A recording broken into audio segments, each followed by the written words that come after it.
Nós estamos vivendo uma série como igreja chamada Igreja. A série chamada Igreja, para falar sobre a igreja, sobre o que é a igreja. Falamos já em várias semanas aqui, sobre o que não é a igreja, o que é a igreja, participar da igreja, liderança na igreja, sobre generosidade na igreja, várias coisas aqui, vários aspectos. E hoje a gente quer falar sobre cuidado e restauração. Cuidado e restauração. Nosso texto base eu quero ler contigo é Mateus capítulo 9. Mateus 9, de 10 até o versículo 13. Mateus capítulo 9, versos de 10 a 13. O texto diz assim: Estando Jesus em casa, foram comer com ele e seus discípulos muitos publicanos e pecadores. Foram comer com ele e os seus discípulos, com Jesus e seus discípulos, muitos publicanos e pecadores. E aqui está entre aspas, pecadores. Era como as pessoas viam eles, pecadores. Vendo isso, os fariseus perguntaram aos discípulos dele: por que o mestre de vocês come com publicanos e pecadores? Ouvindo isso, Jesus disse: não são os que têm saúde que precisam de médico, mas sim os doentes. Vão aprender o que significa isso: desejo misericórdia e não sacrifícios, pois eu vim chamar justos, não vim chamar justos, mas pecadores. Vamos orar mais uma vez? Deus, obrigado por mais essa manhã, onde nós podemos nos reunir aqui por causa do Senhor. É tão bom a comunhão, é tão bom o encontro, é tão bom cantar, é tão bom tudo isso, mas fazemos tudo isso só por causa do Senhor aqui. Abre o nosso entendimento, abre o nosso coração, para que nós possamos entender nessa manhã o que o Senhor tem para nós, para ministrar sobre esse tema na nossa vida. Em nome de Jesus, amém. Restauração, cuidado e restauração. Essas ações, cuidado e restauração, nós não podemos abordar separadamente, elas são intimamente relacionadas. Cuidado e restauração. Quando nós nascemos de novo, nascemos espiritualmente, nós que fomos afetados lá pelo pecado, pela queda, somos pecadores, éramos pecadores, somos pecadores, mas um dia entendemos quem é Jesus, entendemos o que Ele fez por nós, entregamos nossa vida a Jesus, fazemos aquilo que Jesus disse para Nicodemos: é necessário nascer de novo, e nós nascemos de novo, que éramos mortos espiritualmente, passamos a viver espiritualmente. Nós, então, começamos um processo chamado santificação. O Espírito Santo vem habitar na nossa vida e começa a nos transformar de dentro para fora, mudar coisas em nós. Não são coisas de fora para dentro. Não é alguém que nos diz: tem que fazer isso, tem que fazer aquilo, não pode mais fazer isso, não pode mais fazer aquilo. Não, é o Espírito Santo que começa devagarinho a falar com a gente, mexer no nosso interior e mudar coisas. Isso se chama santificação. Começa a restaurar em nós, e por isso restauração, a imagem de Deus, a imago Dei, como a Bíblia diz, que se perdeu pelo pecado, que se corrompeu, que se distorceu. Uma forma que foi danificada com o pecado. Começa a restaurar isso lá, pelo processo de santificação. E o cuidado dispensado na igreja, para com todo aquele que tem vivido o processo de restauração, é para que o processo prossiga, para que ele avance, para que ele ande. Então é nessa dimensão que a gente quer falar sobre isso hoje aqui. Mas tem uma coisa que a gente precisa considerar. Esse tema, ele tem sido, talvez não desse jeito, mas tem sido muito falado nas igrejas. E não só nas igrejas, mas fora dela. Hoje se fala muito sobre a igreja, sobre a vivência da igreja. O evangelicalismo tem crescido muito no Brasil. Muita gente se declarando evangélica, muita gente se declarando agora um seguidor de Jesus. E vocês podem ver isso, o censo do IBGE mostra esse crescimento de pessoas que se denominam cristãs ou evangélicas. Mas há igrejas de todos os tipos, estilos e confissões, mas há muita gente que se afastou da fé por não se sentir cuidada e por se sentir até mesmo ferida na igreja. Não sei se essa talvez foi a tua história em algum momento, ou se tu já viveu isso, mas há muita gente magoada, decepcionada, ou até que se escandalizou por coisas que viu, ou presenciou, ou viveu na igreja. Então, esse tema é muito importante. Pessoas muitas vezes também se sentiram exploradas, ou até usadas, ou até abusadas na igreja. Infelizmente, o lugar onde é para ser o corpo de Cristo, a família da fé, tem sido muitas vezes deturpada, e tem coisas acontecendo que não tem nada a ver com a fé em Jesus, com a vida que Jesus quis, com a igreja de Jesus. Isso é uma verdade que precisa ser dita. E talvez muitas experiências ruins de gente com igreja tenham a ver com isso. Então é sobre isso que por isso que a gente precisa falar desse tema, cuidado e restauração.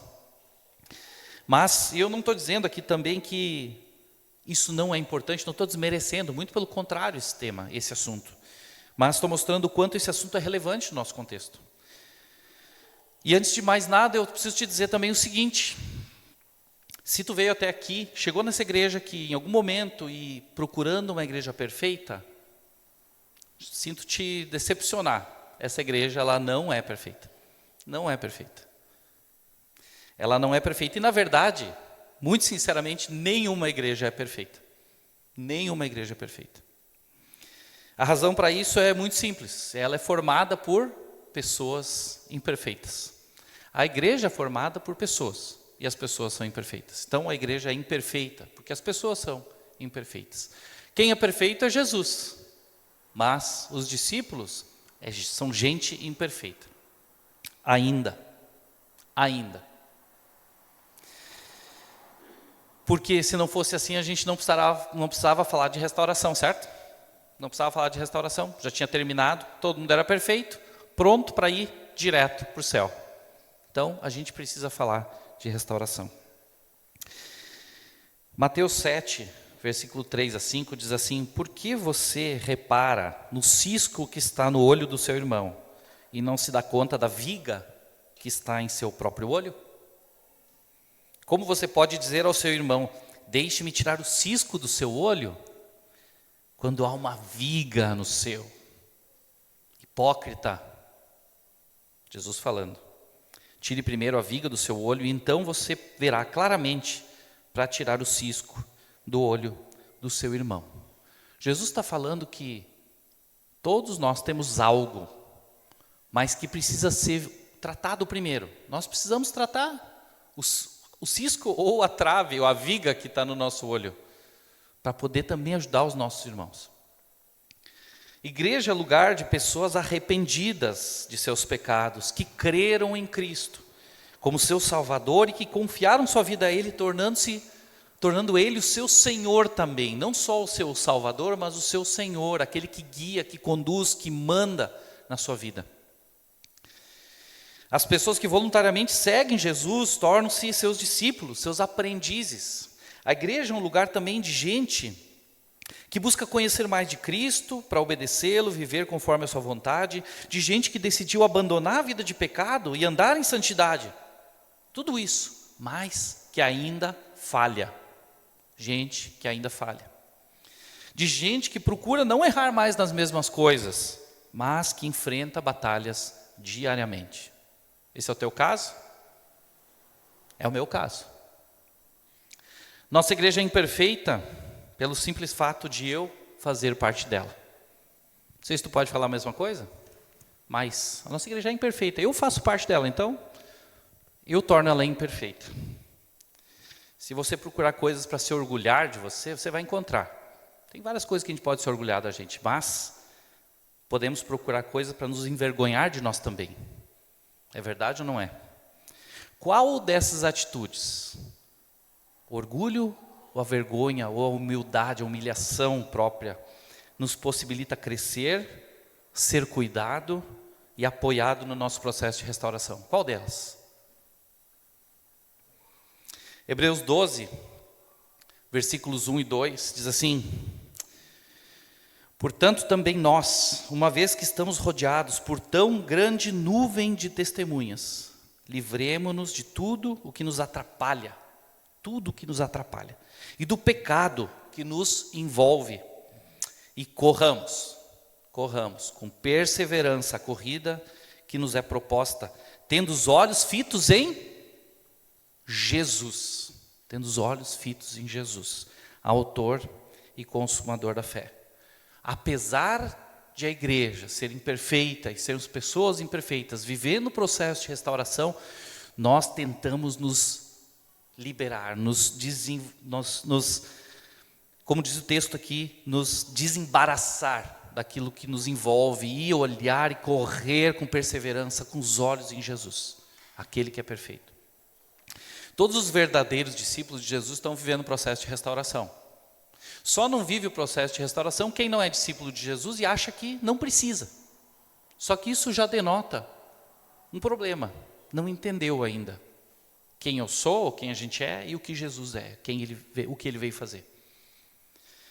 O que diferencia uns dos outros nesse processo de restauração é o caminho percorrido longe de Jesus. Alguns foram longe.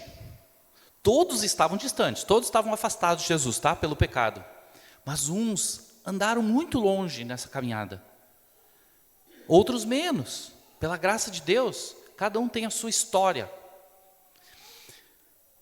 E o que acontece é que, nesse envolvimento, como a gente leu de Hebreus aqui, é preciso se desenlinhar, se liberar disso e voltar. Jesus busca o perdido onde ele está. A gente cantou aqui que Jesus deixa as 99 para nos encontrar as ovelhas e vai atrás dessa uma perdida. É verdade, a Bíblia fala isso. E a jornada de cada um é proporcional a esse trajeto percorrido. O quanto tu andou longe de Jesus. Há um caminho de volta. Às vezes é um envolvimento com vício, é um envolvimento com alguma coisa pesada, é algo da tua vida que te consumiu por muito tempo. E tu precisa agora caminhar de volta. Só que tu não volta sozinho, tu volta com Jesus. Tu volta acompanhado. Há um processo que começa, mas ele começa lá onde Jesus te encontrou. E esse processo é que diferencia uns dos outros aqui. Isso não torna alguém melhor ou pior que o outro. Mas há uma caminhada que todos estão vivendo. Um processo de restauração. A velocidade dessa jornada depende do interesse. Márcio costumava dizer aqui que o interesse tem uma velocidade. Márcio tem as frases curtas, muito boas assim. O interesse tem uma velocidade. Já reparou isso? Quando tu te interessa por algo, tu gasta tempo, tu te esforça, tu coloca energia naquilo, tu vai atrás. Quando não te interessa, está lá embaixo na lista de prioridades, está lá para baixo da lista. Agora, algo que tem o teu coração, vai para o topo. É assim, o interesse tem uma velocidade. A gente se esforça naquilo que nos chama, que nos interessa. A maturidade espiritual, ela não é sinônimo de tempo de conversão, tempo de vida cristã. Mas é verdade que o tempo faz parte desse processo. Nenhuma criança se torna um adulto sem tempo. O processo de amadurecimento, ele precisa tempo. A gente vê jovens, o adolescente, ele parece um adulto, mas ele falta tempo, falta vivência. Faz parte, mas não é determinante. Não é determinante. Lembra? O interesse tem uma velocidade. Primeiro ponto que eu quero colocar aqui sobre o processo de restauração, para tu lembrar, é humildade e integridade são chaves para a restauração.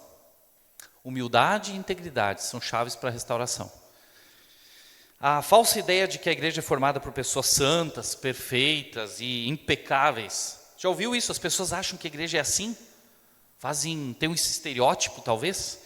Gera um sentimento de incompatibilidade, gera um sentimento nas pessoas, não, eu estou muito sujo, sou muito pecador, eu sou muito falho, eu estou muito distante, eu sou indigno, e eu não posso ir lá. As pessoas são muito perfeitas e está tudo muito... Eu não posso, estou muito longe disso. E aí a ideia dessa pessoa eu preciso melhorar, preciso mudar minha vida para poder me aproximar de Deus e da igreja. Vocês já ouviram isso? Quem já ouviu? Já ouviu, né? E o outro lado também existe. Pessoas que acham, orgulhosamente, consideram a igreja falsa, porque lá está cheio de pecadores. São um monte de hipócritas. Eles falam, eles são pecadores. Eles não são nada melhores do que eu. São igual a mim. Também já ouviu isso? Quem já ouviu?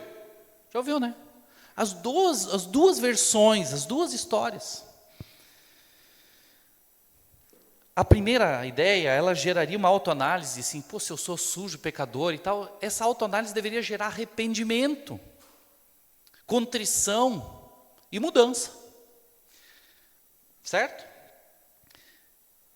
E a outra, ela cria um afastamento. A pessoa até diz, eu sou ruim, mas eles também são. Então, eu não quero viver isso, não tem porquê.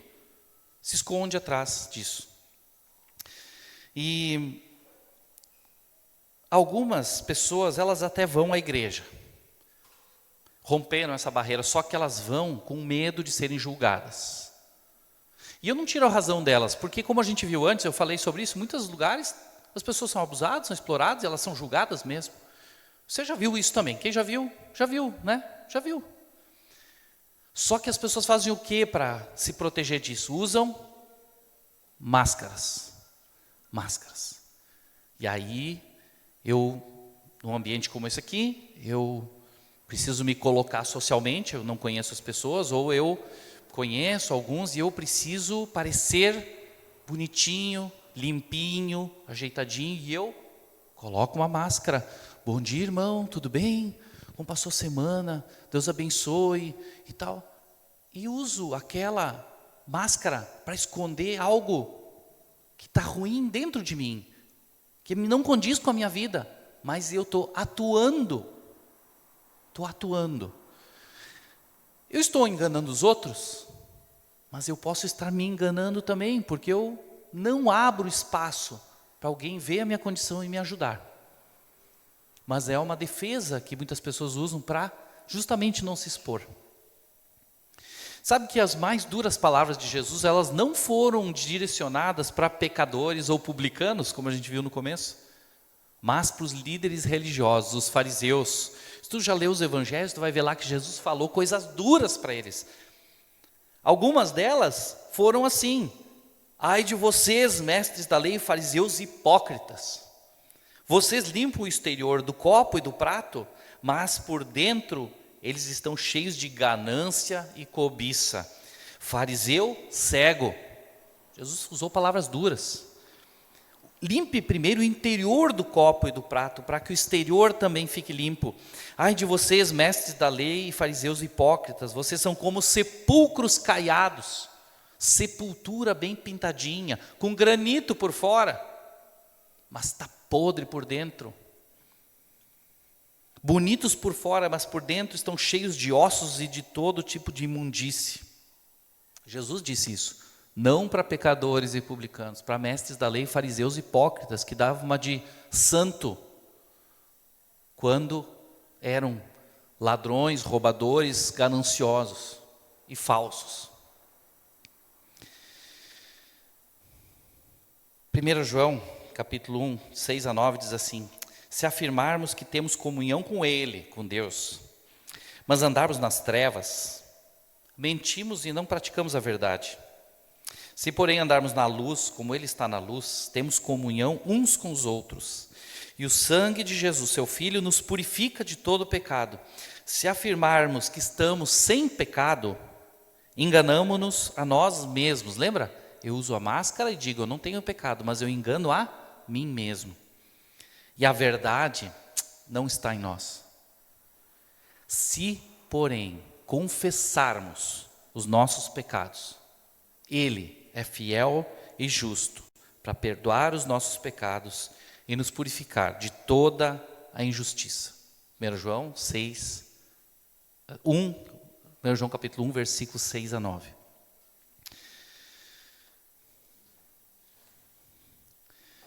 Você já teve algum desses pensamentos sobre a igreja, que ela é um lugar de gente muito santa e eu não devia estar lá?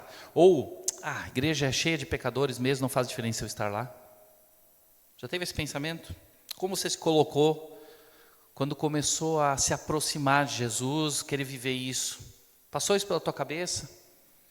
Você já utilizou máscaras para esconder seus defeitos das outras pessoas da igreja?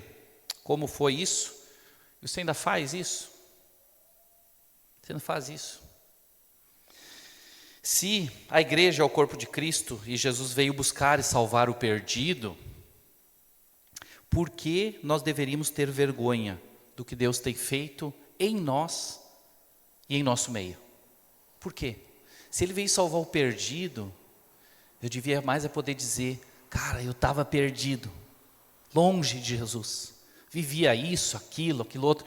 Jesus me buscou lá naquele lugar, transformou a minha vida e eu estou mudando, estou vivendo um processo de restauração. Exemplo, a gente brinca às vezes com isso, né? Alguém vai dizer assim, vai olhar alguém da igreja e vai dizer assim, o cara ainda fala um monte de palavrão. Cada 10 palavras que ele fala, 3 é palavrão.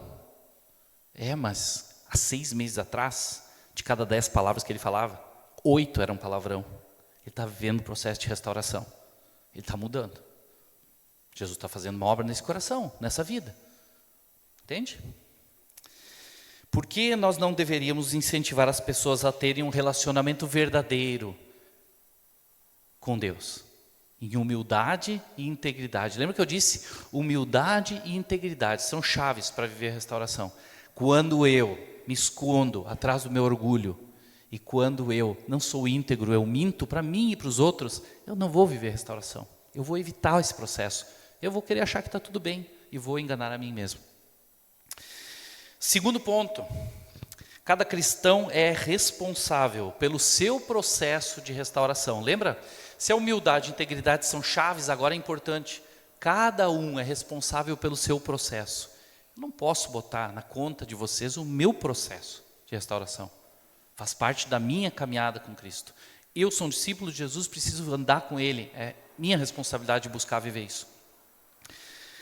Texto de Lucas, Maurício, pode colocar para nós aí, Lucas capítulo 19.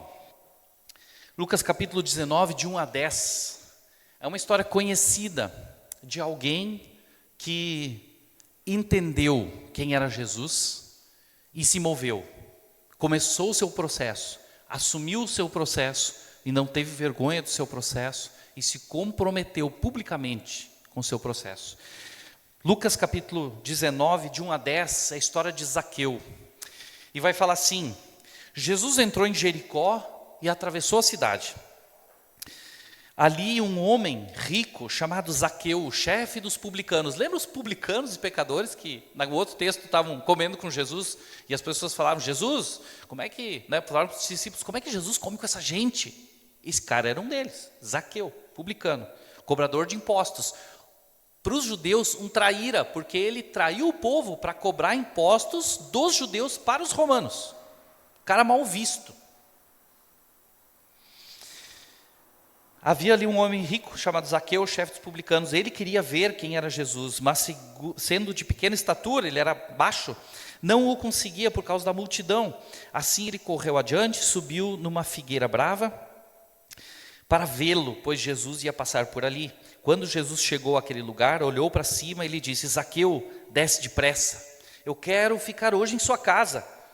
Então ele desceu rapidamente e o recebeu com alegria. Todo o povo viu isso e começou a se queixar. Ele se hospedou na casa de um pecador. De novo, a mesma coisa. Mas Zaqueu levantou-se e disse ao Senhor, olha, Senhor, eu estou dando a metade dos meus bens aos pobres. E se de alguém eu extorquir alguma coisa, eu vou devolver 4 vezes mais. Jesus lhe disse, hoje houve salvação nessa casa, porque esse homem também é filho de Abraão, pois o Filho do Homem veio buscar e salvar o que estava perdido. Jesus veio buscar e salvar o que estava perdido, não veio para os sãos, os sadios, mas para os doentes. Zaqueu aqui é um exemplo, de quem se moveu. Ele não só fez isso figuradamente, mas ele subiu numa árvore. Ele não se importou em se expor. Todo mundo viu ele em cima da árvore. Ele era pequeno, ele passava despercebido, mas em cima da árvore ele era visto. E era um cara conhecido. Ele não se importou, sabe? Ele pensou assim, não estou nem aí, eu quero ver Jesus. Não importa o que os outros digam, não importa o que os outros falem, não importa a minha reputação, eu quero ver Jesus. E ele subiu na árvore. Ele não só recebeu Jesus em sua casa, que já era algo muito legal, Mas ele assumiu um compromisso público com Jesus ao dizer: Jesus, e na frente das pessoas que estavam ali, eu vou entregar metade dos meus bens. E se eu roubei alguém, eu vou devolver 4 vezes mais. Olha o compromisso que esse homem assumiu. E os outros ouviram isso. Vocês não acham que alguém ia dizer: quero ver, hein? Tá, começou. Fácil falar, né? Na frente de Jesus aqui. Quero só ver. Quero ver o dia de amanhã. O problema não é ali, gente. O problema é o dia de amanhã mesmo. Ele vai fazer, o pessoal ficou olhando. Não fala aqui, mas Jesus disse, houve salvação. Jesus viu o coração dele. E esse homem se comprometeu publicamente. A sua resolução poderia ser motivo de constrangimento e cobrança, mas ele não estava pensando nisso. Ele estava focado no seu processo de restauração. Eu quero ler para ti um trecho desse livro aqui, Proibido a Entrada de Pessoas Perfeitas, John Burke. Esse livro foi muito usado já, muitas vezes na Montserrat, na igreja em Porto Alegre, principalmente, numa série de mensagens até, e moldou muito a história da igreja, porque ele vai tratar aqui sobre isso que a gente está falando aqui, sobre ser íntegro, verdadeiro, ser vulnerável, não ficar usando máscaras. E o autor, ele escreve assim: a autenticidade, é um trecho, página 90 por aí, diz assim: a autenticidade começa comigo. Quanto mais eu ando com Cristo, mais vejo o fariseu que existe em mim. Estou convencido que o trabalho mais importante da liderança espiritual, e ele está falando isso porque ele é um pastor, é ter uma vida espiritualmente autêntica. Mas para isso eu preciso vencer o engano de me achar de alguma forma, que eu sou melhor do que os outros. De que eu sou de alguma forma um pouco menos necessitado da misericórdia e da graça de Deus. E ele diz também: uma cultura de autenticidade é extremamente libertadora. Podemos ser livres quando Deus nos conhece e o seu parecer é o único que importa. O seu parecer, o parecer de Deus, é o único que importa. Quando eu aceito e compreendo que o que Cristo fez por mim para perdoar os meus pecados e me tornar justo diante de Deus, a Grace orou aqui, Deus nos justificou quando nós éramos pecadores, a Bíblia fala isso. Ele nos tornou justos, éramos pecadores, tinha um monte de motivos para Deus nos condenar. Mas em Cristo, nós crendo em Cristo, entregando nossa vida a Jesus, Ele disse: você é justo, Felipe, tu é justo, Micael, tu é justo, Luciano, tu é justo, Alberto é justo, porque tu creu em Cristo. Em Cristo, Ele nos justifica. Ele nos torna justos, que Deus me ama e quer transformar a minha vida, o meu coração, o meu caráter. Que a igreja é formada por discípulos de Jesus que estão vivendo o mesmo processo que eu posso viver livre do peso do pecado, da culpa, focando em minha restauração e não preocupado com a minha reputação, focado em minha restauração, no meu caráter e não com a minha reputação. Isso significa não só ser transparente. Eu quero falar contigo sobre isso, sobre transparência, não só ser transparente, mas ser vulnerável. Transparência versus vulnerabilidade. Transparência é quando eu vejo através daquele vidro lá. Eu vejo através dele. Mas há uma barreira. O vidro é a barreira. Vulnerabilidade é quando eu não só vejo, mas eu posso tocar, porque a barreira foi removida. Nós estamos falando sobre transparência de ver, mas é muito mais do que ver a minha vida. Eu não só exponho a minha vida para que vocês vejam a vida. Zaqueu não se importou com a vida dele, ele se expôs. Mas não só ele foi transparente, mas ele pôde se tornar vulnerável. Quando ele abriu, se comprometeu e disse: esse é o meu compromisso.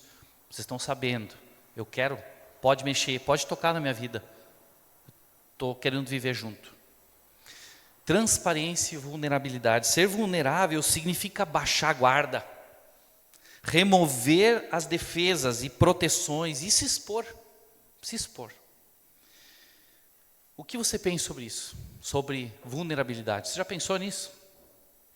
Está disposto a viver nesse nível de relacionamento com alguém? Quais são as razões que teria para não viver isso? Para não se expor, para não ser vulnerável? Você tem medo de ser julgado? Você tem medo de ser confrontado? Esse livro ainda fala, o autor escreve: a vulnerabilidade requer segurança. E é verdade.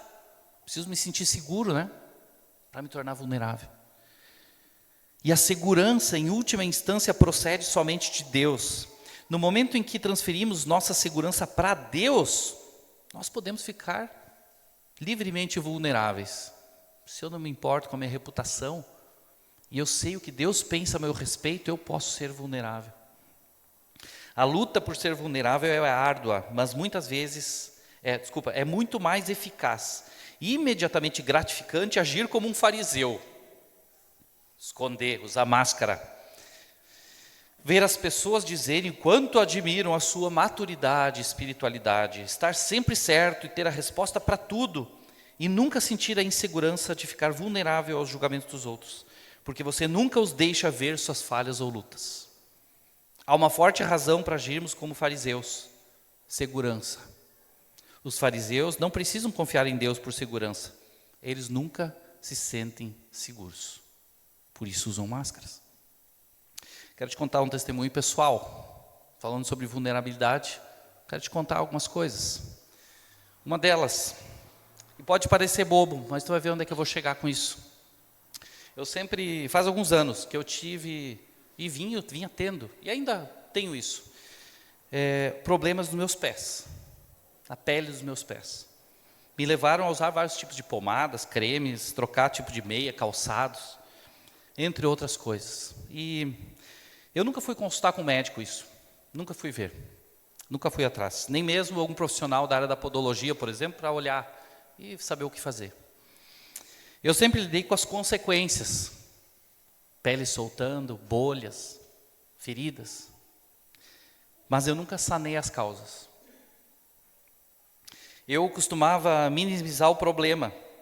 Isso não é nada, vai passar, logo melhora, essa pomada aqui vai dar jeito, agora eu vou conseguir. Mas eu precisei suportar dores e incômodos frequentemente. Muitas vezes eu andei mancando e piorei o problema. Na realidade, para não lidar com a vergonha, porque o meu pé era feio, eu não procurei ajuda. Esse é o caso 1. O segundo caso, há 7 anos atrás, pouco mais de 7 anos agora, eu deixei o meu último emprego que eu tive com carteira assinada. Eu trabalhei numa empresa durante 12 anos e naquele momento fui desligado. E como todo empregado, nos dias úteis ali, meu expediente ele começava de manhã cedo e ele encerrava no final da tarde. E eu costumava usar roupas desse tipo talvez, camisa, calça jeans, sapatênis, sapato, no trabalho. E eu saía de manhã e voltava tardinho assim. E ao ser desligado da empresa eu passei a trabalhar como autônomo. Montei a minha empresa e... Só que todo começo não é fácil. E, em tese, eu não tinha também mais o mesmo rigor com o horário, e nem o lugar de trabalho, que eu passei a trabalhar em casa, e nem com a vestimenta, não precisava me preocupar tanto com isso. Mas eu enfrentei uma dificuldade com isso, de não estar trabalhando, ou usando a roupa de trabalho, nos horários de trabalho, e o pior era frequentar lugares que não tinham relação com o meu trabalho no horário que eu deveria estar trabalhando. Por exemplo, ir no centro, ir numa loja, resolver alguma coisa na rua, alguém me ver na rua, eu estava acostumado a trabalhar no mesmo lugar, na mesma empresa, de manhã até a tardinha, com roupa de trabalho, todo mundo sabia que eu estava trabalhando. Mas estar assim, na rua, em algum lugar, aquilo me constrangia. Eu tinha a sensação de estar fazendo algo errado, tinha receio de ser visto por alguém que diria assim, está de férias? Não está mais trabalhando? Eu tinha medo disso, eu tinha receio. Que alguém poderia eventualmente julgar minha presença naquele lugar, ou naquelas condições, ou naquele horário, ou com aquela roupa. Sabe que eu identifiquei que esses comportamentos, eles tinham uma causa subjacente, uma causa por trás. Sabe o que é? Orgulho. Orgulho. Eu luto contra o orgulho. Eu luto contra o orgulho. Na verdade, eu até deveria lutar, muitas vezes, mais contra o orgulho. Às vezes, mesmo sabendo disso, eu procurando não agir dessa forma, eu perco a batalha com o orgulho. Sabe como é que ele se manifesta, o orgulho em mim? Ele se manifesta no meu perfeccionismo. Quando eu quero fazer tudo direitinho, tudo perfeitinho. Porque eu não aceito estar errado, eu não aceito errar. Eu não posso errar porque isso demonstra fraqueza e incapacidade. Ou, outro lugar onde meu orgulho aparece é na forma como eu me posiciono em situações controversas.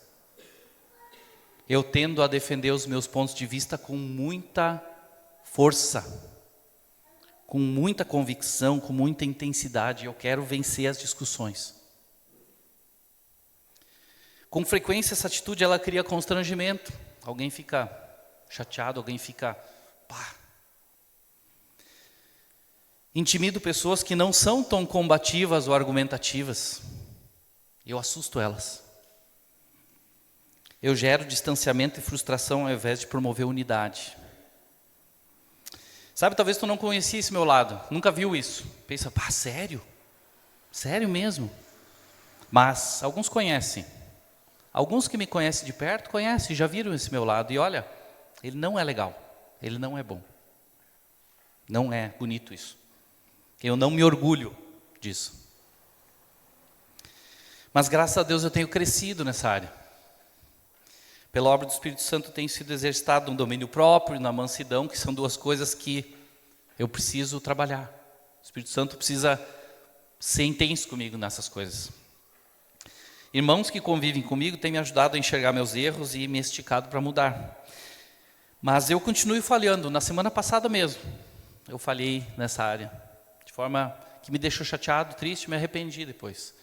E sabe onde a gente mais erra, e eu tenho falhado muitas vezes, assim, é em casa, com aqueles mais perto, esposa, filhos, quem a gente mais ama, sofre mais com os nossos defeitos, com as nossas falhas, porque lá a gente tira a máscara, lá a gente é quem a gente é, e a gente parece que ama mais, mas também prejudica mais. Em geral, por a gente estar tão perto, a gente erra mais com elas. E nós não damos crédito ao que elas nos dizem. Alguém dizia, quer me conhecer de verdade? Anda mais perto de mim. Sabe, essa câmera aqui, ela não é assim, uma qualidade tão boa, mas se alguma câmera boa, se ela der um zoom bem de perto, a TV tem umas boas, né? Dá um zoom bem de perto aqui, ela vai ver rugas, ela vai ver coisas, defeitos, ela vai dar para ver os poros da minha pele, bem de perto. Mas de longe, está tudo bem. Quando o sistema de TV mudou para o digital, isso aí foi um problema para as redes de televisão, né? E agora a maquiagem não resolve mais, agora a luz que a gente tem, as câmeras, mudou, começou a dar problema, começou a ficar feio, aquilo que era fácil de esconder. Quem me vê de perto, me conhece. Quem te vê de perto, te conhece. Deus te conhece. E talvez seja importante tu te conhecer e encarar de verdade quem tu é também. Sabe? Você fica chocado por eu falar isso aqui na frente? Como é que tu lida com isso? Felipe, nunca pensei, cara. Que vergonha, o Felipe falou um negócio desse lá na frente. Tá louco. Você tem olhado para você para reconhecer os seus defeitos e buscar justificativas, ou, né, para buscar justificativas ou para realmente te conhecer e mudar? Como você tem lidado com as questões da vida que precisam de cuidado e restauração? Você está disposto a se tornar vulnerável, deixando outras pessoas acessarem a sua vida? Terceiro ponto, cuidado e restauração passam pela mutualidade. Sabe que se eu só olhar para mim e tentar resolver sozinho, não vai funcionar. Não vai funcionar. Eu preciso sim buscar direção em Deus, na palavra, naquele padrão perfeito que é Jesus, olhar para Ele, ver o quanto eu estou distante e deixar o Espírito Santo trabalhar em mim, mas boa parte do exercício para mudar é uns aos outros. A Bíblia diz em Tiago, capítulo 5, versículo 16, Tiago 5,16 diz assim: portanto, confessem os seus pecados uns aos outros e orem uns pelos outros para serem curados, A oração de um justo é poderosa e eficaz. Confessa os pecados uns para os outros. Mas eu não preciso confessar só para Deus. Se eu confessar só para Deus, Deus perdoa. Nós lemos, Se confessarmos os nossos pecados, Ele é fiel e justo para nos perdoar os pecados e nos purificar de toda injustiça. 1 João 1,9, nós lemos antes. Mas aqui está falando, confesse os pecados uns para os outros, para serem curados. Tem a ver com o meu caráter, tem a ver com tu me olhar e eu dizer, cara, falei de novo, lembra que eu falei do orgulho? Eu fui duro. Do jeito de eu falar, eu humilhei a pessoa que estava, eu não posso fazer isso. Cara, errei. Me perdoa, Senhor, me perdoa, mas eu preciso te dizer, me ajuda. Luciano, lembra? Discipulado, a gente se encontra, eu vou dizer, Luciano, eu errei, cara, essa semana. O Luciano vai dizer, cara, vamos orar por isso, cara. Como é que tá? E aí outra vez a gente vai se encontrar e vai me dizer, como é que foi essa semana naquela área? Sabe? Confesse os pecados uns para os outros, para serem curados. Orem uns pelos outros. Confessar pecados aos nossos irmãos pressupõe a existência de relacionamentos profundos. Apesar de Deus perdoar, a gente precisa confessar. O texto também estimula a gente a orar uns pelos outros, porque isso promove cura. Essa relação intencional de discípulos, buscando crescer na fé, amadurecer, se edificar, se chama, sabe como? Uma palavra que a gente tem batido muito aqui, discipulado. Discipulado. Jesus disse, né? Lá em Mateus 28 ele fala, portanto façam discípulos de todas as nações, batizando no nome do Pai, do Filho e do Espírito Santo, ensinando-os ele não disse ensinando-os tudo que eu ordenei, não, ele diz ensinando-os a guardar tudo que eu ordenei. Então tem a ver com eu conhecer a tua vida, tu conhecer a minha vida, eu ensinar como é que tu faz, observar, tem a ver com relacionamento. Relacionamento intencional de discípulos. Sabe que discipulado não é curso, discipulado não é estudar um livro, discipulado não é encontro no prédio da igreja, discipulado também não é um encontro de amigos, onde a gente faz um churrasco, onde a gente come uma cuca, a gente dá risada e toma chimarrão. Isso não é discipulado, apesar da comunhão ser ótima, mas discipulado é intencional, para te fazer crescer, para me fazer crescer. É um discípulo transferindo vida, a vida de Deus para outro discípulo, investindo na vida dele, gastando tempo, gastando energia, dedicando amor, dedicando intencionalidade, fazendo um sacrifício. Pode ser formal, pode ser encontro. Vamos se encontrar uma vez por semana? Pode ser, mas pode ser informal, pode ser um relacionamento que acontece uns com os outros, mas até sem marcar. Mas que eu reconheço na vida do meu irmão alguém que tem legalidade para falar algo para mim, que eu escuto ele falar e digo, cara, esse cara tem autoridade para me falar isso, que eu entendo como a voz de Deus para mim, entende? Não precisa ser formal, mas formal ajuda, é um bom formato? É, mas no informal também acontece, a gente faz encontro discipulado, eu tenho algumas pessoas que eu encontro para discipulado, mas o discipulado acontece com essas pessoas fora daqueles encontros, também com outras pessoas. E é muito bom. Jornada do discipulado é como exercitar na academia, requer constância, disciplina, perseverança, pode ser incômodo e dolorido. Cura de uma doença só acontece com seguir o tratamento, tomar os remédios direitinho, na hora que tem que tomar, fazer tudo até o final. Certo? É assim que a cura acontece. Restauração da saúde. A vida cristã também não é uma corrida de 100 metros, é uma maratona, é longa. É longa.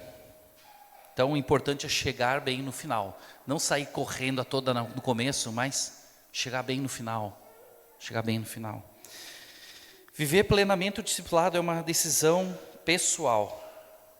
Há pessoas, deixa eu falar isso, presta bem atenção, há pessoas que se contentam com o relacionamento social na igreja. Se contentam. Cara, preciso te dizer, tu está perdendo o mais importante. Está perdendo algo muito profundo. Se tu te contenta com o relacionamento social, abre tua vida, compartilha a vida. É ouro isso. Um exemplo que a gente viveu algumas vezes aqui é participar de uma mudança. Não sei se já, homens principalmente, vão dizer assim, alguém vai dizer, eu vou me mudar, a gente precisa de ajuda na minha casa lá, e o caminhão vai chegar a tal hora, vamos lá. E os homens dizem, vou lá ajudar. Aí tem 10 caras lá para ajudar. Tem gente que pega a mesa, vão lá pegar aqui, pega aí Leandro, mesa, eu pego aqui, vamos lá. E tem alguns que daqui a pouco vão lá no movimento, tomam um chimarrão, conversam, dão risada, e até vão para um lado, vão para o outro, todo mundo que olha parece que participou da mudança, botou a mão, mas no final ele não pegou em nada. Cara, tu estava junto, tu estava no mesmo lugar, tu estava tendo a mesma oportunidade, e tu não viveu a experiência. Vive a experiência, participa, te envolve de vez, te joga de cabeça.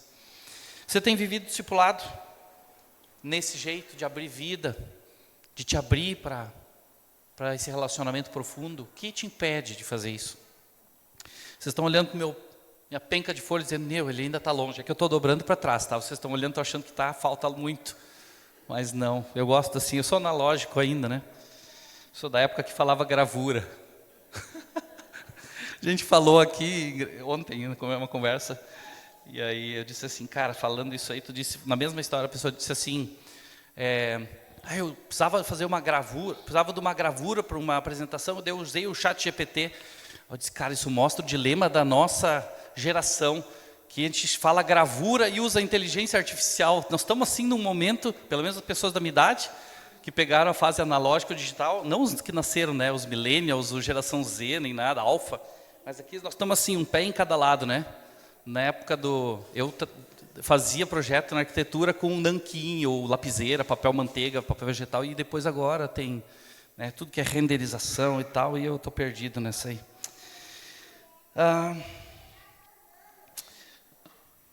O cuidado do todo e o cuidado individual. Só pincelar isso aqui, porque a gente falou isso na música já. No texto de Mateus 18, Jesus fala, se alguém possui 100 ovelhas e uma delas se perde, não deixará as 99 nos montes indo procurar a que se perdeu?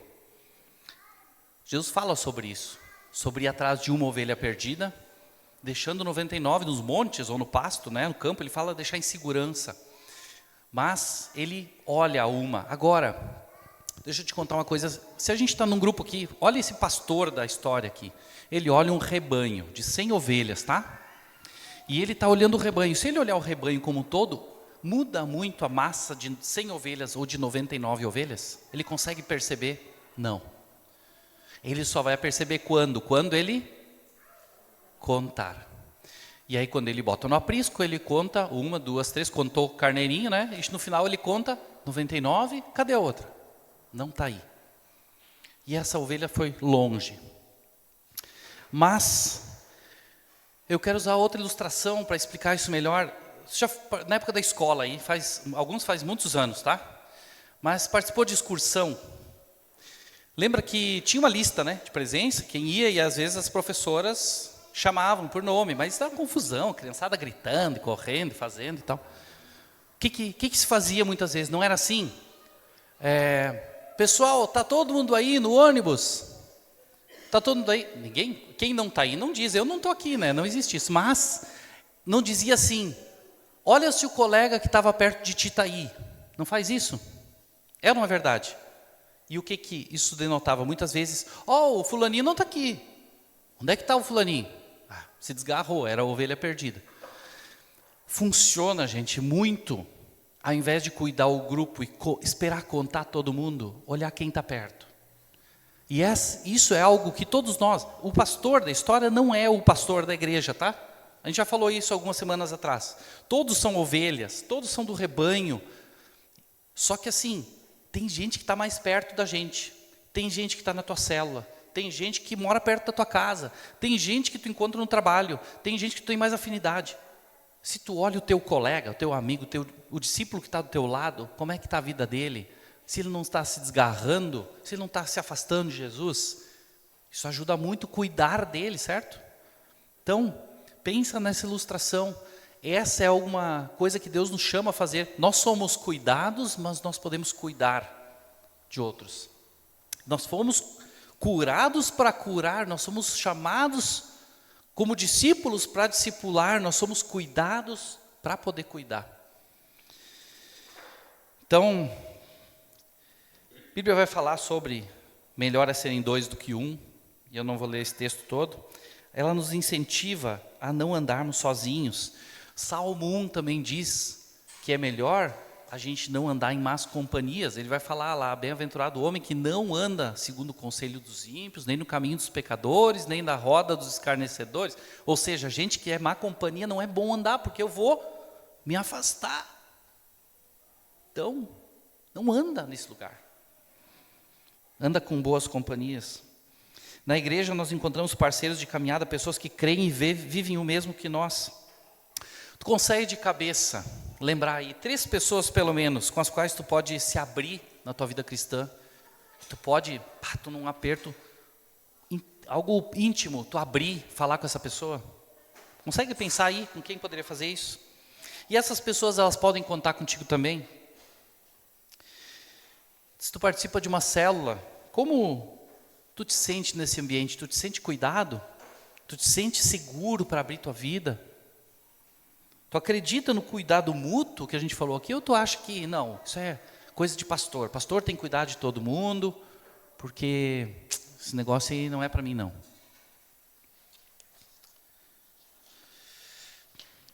A igreja, a gente fala muito aqui, que muitas pessoas falam assim, a igreja somos todos irmãos, uma família em Cristo, e é verdade.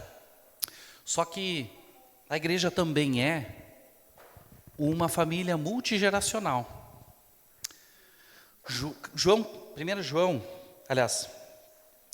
exatamente, capítulo 2, não precisa abrir, Maurício, mas diz assim, João escreve para os cristãos daquela cidade, ele vai falar assim, filhinhos, eu vos escrevi porque seus pecados foram perdoados, graças ao nome de Jesus. Filhinhos foram perdoados, nasceram há pouco na fé. Depois ele fala, pais, eu vos escrevi porque vocês conhecem aquele que é desde o princípio.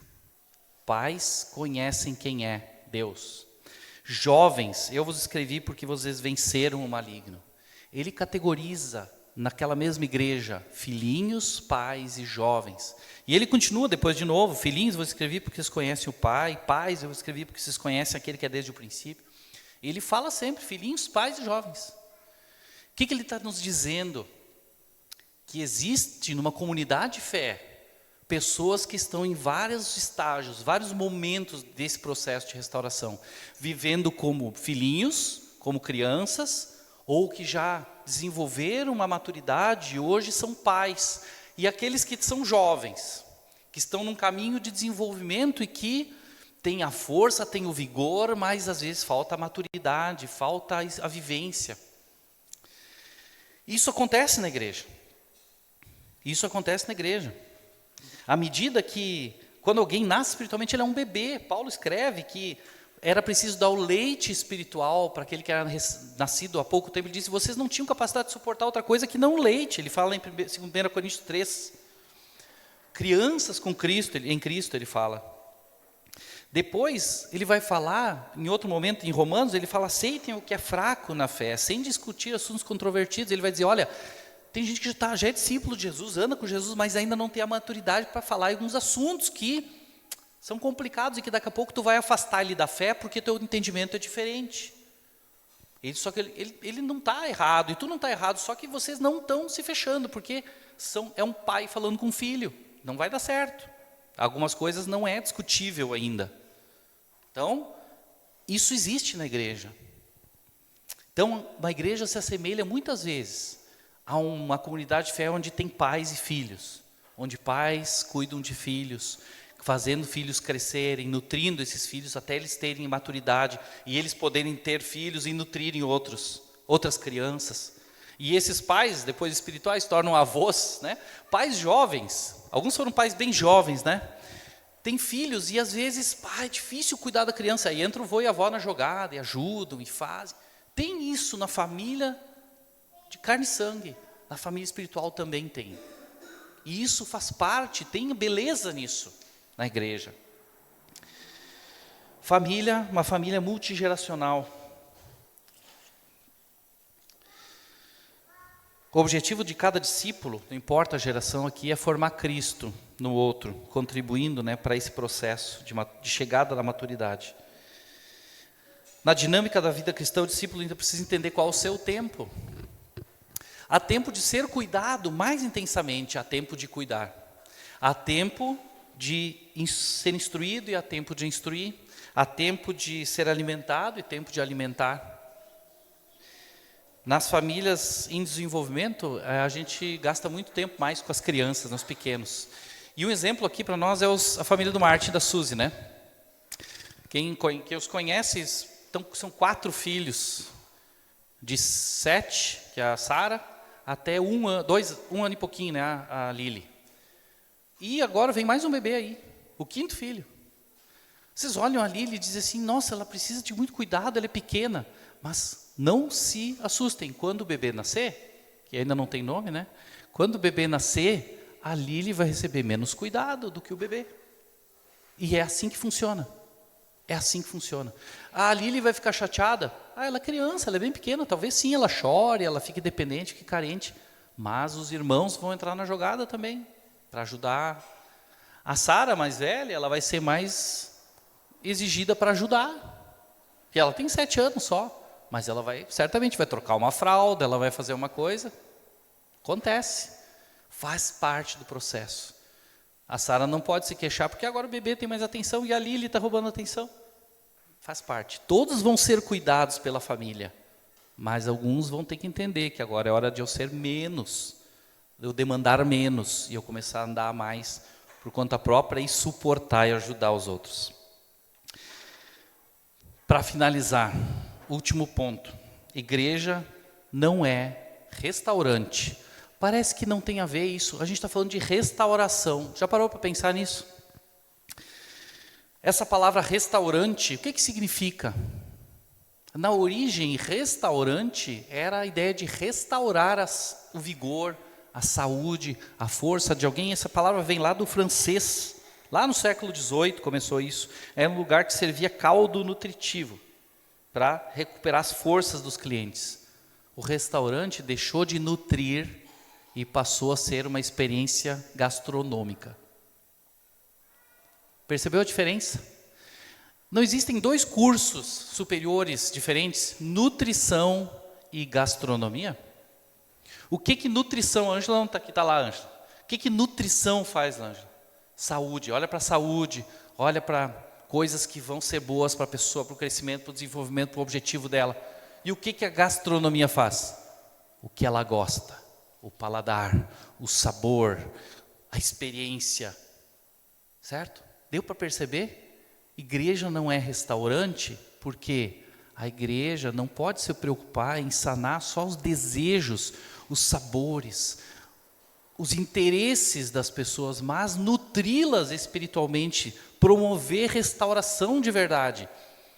Infelizmente, gente, a igreja tem sido muitas vezes levada a essa mentalidade de consumo do restaurante, onde se oferece uma recepção calorosa e um ambiente acolhedor, onde pessoas interessantes e descoladas chamam a atenção. Eu quero naquele lugar lá. Onde os relacionamentos agregadores de networking podem acontecer. Onde boa música e uma palavra inspiradora e motivacional atraem. E, gente, várias coisas aqui não são erradas, tá? Não estão erradas em si. Mas quando esse é o objetivo e esse é o propósito, alguma coisa está errada em quem procura. E também em quem oferece.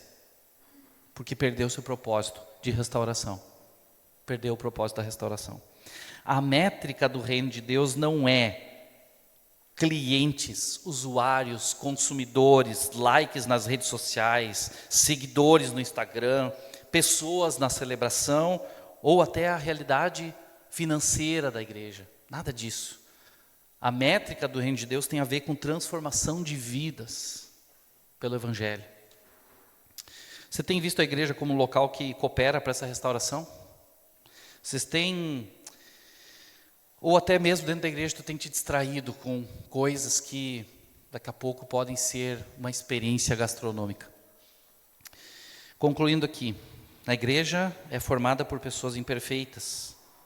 Você se reconhece como uma pessoa imperfeita que foi alcançada pela graça de Deus e que desde então e até o final da vida está vivendo um lindo processo de restauração?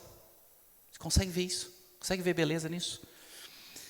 Eu falei antes aqui que humildade e integridade são chaves para a restauração. Que Jesus falou coisas duras para religiosos e não para publicanos e pecadores, e que Jesus veio salvar o perdido. Você entende que nada que você tenha feito de mal ou de bem surpreende Deus? Nada que você tenha feito de bem ou de mal, nada assusta Deus. Ele te conhece. Não adianta esconder dele.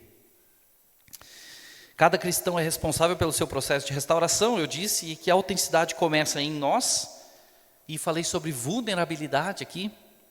Você está pronto para assumir a responsabilidade sobre sua restauração espiritual? Sua restauração pessoal? Quais são os passos que você precisa dar para abrir sua vida, sendo autêntico e se tornando vulnerável? Cuidado e restauração passam pela mutualidade, também disse. Você tem irmãos de confiança na igreja com os quais pode crescer espiritualmente? Com quem tu pode te abrir? Em que estágio da vida cristã você está? Bebê, criança, jovem ou adulto, né? Nessa família multigeracional? Se tu respondeu adulto, talvez, como você está cuidando de um bebê ou de uma criança? Você está vivendo isso? Igreja não é restaurante, foi a última parte. Você identifica o perigo de se tornar um cliente, um usuário ou consumidor na igreja? De que modo viver seu processo de restauração e contribuir com o de outros o ajuda a evitar isso?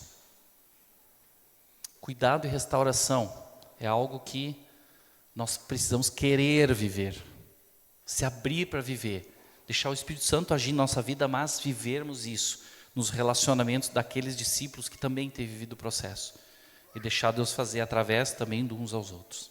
Vamos orar?